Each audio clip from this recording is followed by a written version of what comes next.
Surat collector કચેરી ખાતે આવેદનપત્ર આપીને રજૂઆત કરાઈ હતી, જેમાં આવેદનપત્રમાં જણાવ્યું હતું કે અત્યારે અમારા વિસ્તારમાં કમોસમી વરસાદને કારણે ખેડૂતોના જીવન પર જે દુઃખદ આફત તૂટી પડી છે તે શબ્દોમાં વર્ણવી શકાતી નથી। ખેતરોમાં ડાંગરના ઉભેલા પાક પર જે પરિશ્રમના પરસેવાના ટીપા પડ્યા હતા તે બધું જ આ વરસાદે ધોઈ નાખ્યું છે। દિવસ રાત મહેનત કરીને ઉગાડેલો ડાંગરનો પાક આંખો સામે પાણીમાં પલળી ભીંજાઈ ગયો છે। ખેતરમાં માટી સાથે સપનાઓ પણ પાણીમાં વહી જતા જોવા મળ્યા છે અને ખેડૂતના હૃદયમાંથી નીકળતી હાંકલ હવે આકાશ સુધી પહોંચી છે। નાના અને મધ્યમ ખેડૂતો આજે એક મુશ્કેલ દ્વાર પર ઊભા છે। એક તરફ કુટુંબની જવાબદારી, બીજી તરફ ખેત પેદાશની બરબાદી, કરજના ભાર હેઠળ ઘણા પરિવારો માનસિક તાણ અનુભવી રહ્યા છે। આવા સમયે સરકારશ્રી ખેડૂતો માટે આશાનું પ્રતીક બની શકે છે। અમે વિનંતી કરીએ છીએ કે તાત્કાલિક નુકસાનીનો સર્વે કરાવી થયેલા નુકસાનનું યોગ્ય મૂલ્યાંકન કરી પાક વળતર, કરજ રાહત અને બીજ માટે વિશેષ સહાય જાહેર કરાય, જેવું આવેદનપત્રમાં જણાવવામાં આવ્યું હતું। મારું નામ ઉમેશ પટેલ છે।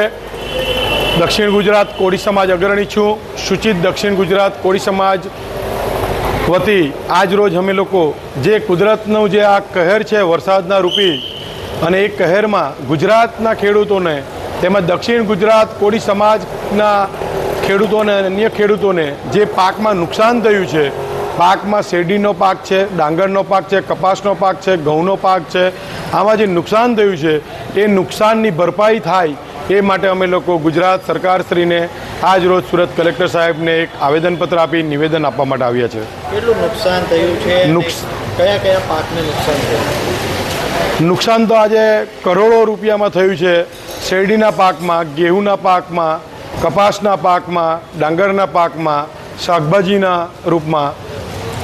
ખેડૂતોને કઈ કઈ આ પાકની ઉપર આશાઓ હતી ને અત્યારે સરકાર પાસે શું અપેક્ષા છે? ખેડૂતોને આ પાકની એવી આશા હતી કે આ પાક થકી એમનું આખું વર્ષ, 9 વર્ષ સારું જતે એમના પરિવાર સાથે, પણ હવે એ સપનું આજે તૂટી ગયું છે અને હવે સરકારશ્રી પાસે એવી આશા છે કે ફૂલની ને ફૂલની પાકડી પણ સરકાર ખેડૂતશ્રીને આજે રાહત આપે, જેથી આજે ધરતીનો તાત ભારત દેશ એક ખેતી પ્રધાન દેશ છે, એ ખેડૂત આજે આશા જે છે એમની તે બની રહે। આજે કઈ જગ્યાએ રજૂઆત કરાઈ? આજ રોજ સુરત કલેક્ટર સાહેબને રજૂઆત કરી છે અને હવે 1 વાગે નવસારી કલેક્ટર સાહેબને રજૂઆત કરવાના છે, 3 વાગે વલસાડ કલેક્ટર સાહેબને રજૂઆત કરવાના છે અને 5 વાગે ભરૂચ કલેક્ટર સાહેબને રજૂઆત કરવાના છે। Bureau report, LK star news, Surat.